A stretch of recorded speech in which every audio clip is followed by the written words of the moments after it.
आपके अति रोचक राष्ट्रीय समाचारों की प्रस्तुति करें। समाचारों की प्रस्तुति के पूर्व मैं कुछ 4-5 लाइनें पढ़ना चाहता हूँ, सुनाना चाहता हूँ। हम जनता 147 करोड़ जनता की ये हालत है कि गर्दन की नींव पर है चाकू के कारखाने।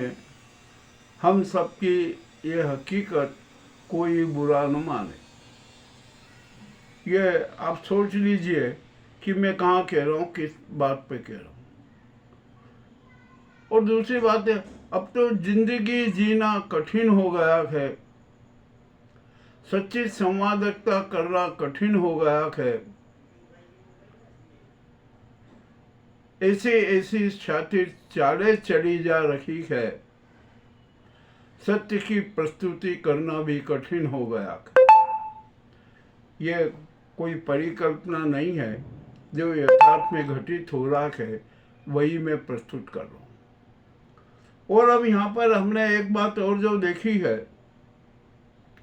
कि धन बल, सत्ता बल, गुंडा बल और भी न जाने कौन कौन से बल के आधार पर क्या क्या हो रहा, किसी को समझ नहीं आ रही, कोई समझने को तैयार नहीं। मैं यहाँ पर एक बात ये कहना चाहता हूँ कि चाहे कितना धन कुबेर हो, कितना सत्ता के नशे में चूर हो, गुंडों गैंग के दम पर चूर हो, नशे में हो, और एक बहुत गरीब हो जिसके पास में 2 जून खाने का निवाला भी न हो, किंतु जब अग्नि स्नान करते हैं ना, जब अग्नि स्नान करते हैं या कराया जाता है, तो जो उनकी चिता की राख बनती है ना, वो सबका गर्व समाप्त कर देती है और चिता की राख का रंग भी एक ही होता है। यह बात मुझे आज कहना पड़ रही है, जो कि मैंने हालात देखे उसके आधार पर कहना पड़ रहा है।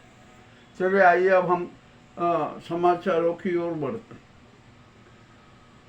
अमित शाह का त्यागपत्र होगा तय हो चुका है, अब उसको कोई रोक नहीं सकता, और उनकी सांसदी भी खतरे में आएगी, और जिस समय ऐसा हो गया ना तो उनकी गिरफ्तारी भी होगी। अब मोदी जी का भी कार्यकाल समाप्त हो गया, इनका इतिहास भूगोल जो राजनीतिक था ना वो भी समाप्त हो गया, और वे भी त्यागपत्र देने के मूड में है। अब मोदी जी का उत्तराधिकारी कौन होगा, इसकी भी पूरी प्रक्रिया पूर्ण की जा चुकी। अब इसी के साथ साथ डॉक्टर मोहन भागवत जो संघ के चीफ हैं, उनका भी त्यागपत्र होगा। वे भी पद छोड़ देंगे, वे अपना उत्तराधिकारी घोषित करेंगे, और उनका उत्तराधिकारी कौन होगा ये अभी सस्पेंस में है, किंतु जो बातें चल रही है ना उसके आधार पर जो अभी नंबर 2 में है हजबोले जी, वे शायद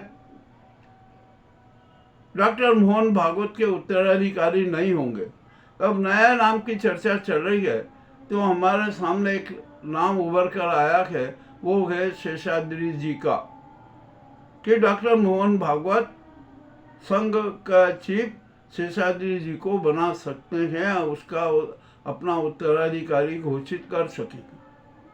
अब संघ की तो और बड़ी समस्या खड़ी हो गई है। कर्नाटक में संघ पर बैन का कानून बनने जा रहा है, बन भी जाएगा, कोई दिक्कत नहीं। अब इसी के साथ साथ एक और बड़ी खबर आ गई है कि अमेरिका में भी संघ को बैन कर दिया गया है। आपको सबको याद है, हमें सबको याद है कि संघ को अमेरिका से बहुत बड़ा आर्थिक सहयोग प्राप्त होता रहा है। ठीक है भैया, जो भी है ना सब हो जाएगा। अरे पाप कुंभ सारे फूटते ही हैं, जब लवरेज हो जाते हैं ना तो फूट पड़ते हैं। अब कोई क्या कहे, कुछ भी नहीं कहें, अब जो भी होता है ना ठीक है, देखेंगे क्या है क्या नहीं है। मगर अब जो महत्वपूर्ण समाचार थे ना, ये आपके सामने जो अति महत्वपूर्ण थे उनको हमने सबसे पहले प्रस्तुत किया। अब आइए यहाँ पर मोदी जी अपना नया मंत्रिमंडल बना रहे। कौन होगा गृह मंत्री, कौन होगा रक्षा मंत्री, ये सारे के सारे है ना अभी मंथन चल रहा है, देखते हैं कौन क्या होता है। तो 6 जो टॉप के मंत्री हैं उनको बाहर का रास्ता दिखा दिया गया, उनसे कहा कि अब आप संगठन में काम कीजिए, कर लेंगे, क्या दिक्कत है उसमें। और अब यहाँ पर तो जो भाजपा का जो बहुमत आंकड़ा था ना एनडीए का, वो कम हो गया, अब वो 283 पे आ गए। उसमें भी नायडू और ये नीतीश कुमार ने घोषणा कर दी कि वे उनके साथ नहीं है, तो और ये नाटक हो गया। अब ठीक है, अब मत की सरकार है, क्या करते क्या नहीं करती। अब यहाँ पर एक बहुत बड़ा दाव खेला गया, राजनाथ की छुट्टी हो रही है, राजनाथ को हटाया जा रहा, तो उनसे कहा गया कि भैया आपको हम हटा तो रहे, परंतु आपको भारत का नया राष्ट्रपति बना देंगे, ये लॉलीपॉप दे दिया। अब यहाँ पर जब मुर्मू को इस बात का पता लगा तो वे भी बड़ी विचलित हो गई। अब ठीक है भैया, एक कार्यकाल के बाद तो बदलना ही पड़ता है ना, तो वो मुर्मू का भी दिमाग बदल गया। उन्होंने कह दिया कि कुछ नहीं, अब देश में मैं आपातकाल की घोषणा करूंगी और राष्ट्रपति शासन लागू कर दूंगी। तुरंत कर देना चाहिए, जनता के साथ खड़े हो जाना चाहिए। पर यदि वो देरी करेंगी ना तो उनके लिए भी संकट की स्थिति बन सकती है। जनता है ना, न्याय चाहती है, सच्चा न्याय चाहती है। तो राष्ट्रपति मुर्मू जी को जनता के साथ खड़े हो जाना चाहिए, राष्ट्रपति शासन लागू कर देना चाहिए, नाजी सरकार को तत्काल प्रभाव से भंग कर देना चाहिए, राष्ट्र का संचालन सेना के सुपुर्द कर देना चाहिए, और केयर टेकर पीएम भी सेना के जो सीडीएस है उनको घोषित कर देना चाहिए। ये राष्ट्रपति मुर्मू को अनिवार्य रूप से करना, ये जनादेश है, हमारी तरफ से नहीं है, जो जनता का सोच है ना वो हम प्रस्तुत कर रहे हैं। ठीक है, अब ये भी हो जाएगा, इसके बाद में और आगे चलते हैं। अब यहाँ पर देश की स्थिति बड़ी नाजुक हो, आदित्यनाथ का भी पत्ता साफ होना है। आदित्यनाथ के खिलाफ भी मामला हो गया है, पक्का हो गया।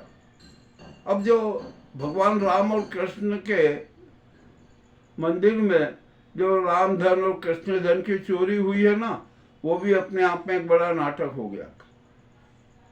अब यहाँ पर एक दूसरे पर आरोप लगा रहे हैं, भैया राम मंदिर आपने बनवा दिया, उसका जो अनुमानित लागत थी 800 करोड़ थी और आपने तो 2200 करोड़ लगा दिए, तो आखिरकार मोटा माल और कमीशन किसने खाया, ये भी जांच की बात आ गई। यानी राम के नाम पर है ना, इन्होंने जो करना था वो किया। और जो अयोध्या का राम मंदिर है ना, उसमें जो सभी न्यासी हैं वो संघीय और मोदी जी के जो चहेते हैं, सबने अपने अपने कर्तव्य दिखा दिए। अब आया कि भैया जो राम धन की चोरी हुई ना, पहली बात तो कहा था कि चोरी हुई नहीं, और बोले कि अब जो ये डकैती हुई ना उसमें किसी बड़े आदमी का हाथ नहीं है, सभी छोटे छोटे चिंटू ने की। आप तो और झूठ बोल दो भैया, जमीन के घोटाले किसने किए उस पर भी झूठ बोल दो कि हमने तो किसी की जमीन खरीदी नहीं। और नए नए कपड़ों के लिए 1 घंटे का 1100 रुपया किराया लिया जाता था, कह दो कि हमने तो लिया नहीं, हम तो 100 रुपये लेते थे। अब ये सारे जो नाटक हो रहे हैं ना, ये होने दो। अब देश के 14 मुख्यमंत्रियों पर भी संकट आ गया, उनके भी काले कारनामे उजागर होगा। हम देखते हैं क्या होता है क्या नहीं होता है, क्या होगा, ये भी अब मामला उजागर होगा। अब जो मोदी सरकार के 6 पर्ची वाले मुख्यमंत्री है ना, उनकी तो विदाई तय होगी, उसको भी कोई रोक नहीं सकता, ये भी स्पष्ट हो चुका। अब यहाँ पर वसुंधरा राज्य के साथ एक बड़ा खेल होगा। उनको लॉलीपॉप थमा दिया गया कि नई व्यवस्था में वे भाजपा की राष्ट्रीय उपाध्यक्ष बना दी गई। नहीं भैया, वो ये उचित नहीं है। यदि वसुंधरा को सम्मान देना था ना, तो उन्हें भाजपा का राष्ट्रीय अध्यक्ष बनाना था। ये तो कभी से पहल चल रही थी, और एक गुजराती गैंग की पहल थी कि अरे वसुंधरा को कुछ भी लॉलीपॉप दे दो तो वो शांत होकर बैठ जाएगा और अपना उल्लू सीधा हो जाएगा, और वैसा ही हुआ। अब वसुंधरा है ना भाजपा की राष्ट्रीय उपाध्यक्ष हो गई, मगर मेरा तो ख्याल है कि वसुंधरा है ना इस पद से संतुष्ट नहीं है। अब जो भी होगा सामने आएगा, देखेंगे क्या होता है क्या नहीं होता है। अब इसके आगे हम और चलते हैं। नायडू पर भी संकट आ गया क्या? तो नायडू को अपने पक्ष में करने के लिए दबाव डाला जा रहा है। डालो, जितना डाल सकते हो डालो, क्या दिक्कत होगा? कुछ भी नहीं। और सरकार तो अल्पमत है। अभी जहाँ तक एक सवाल आया है कि भैया लोकसभा को ही भंग करवा दो,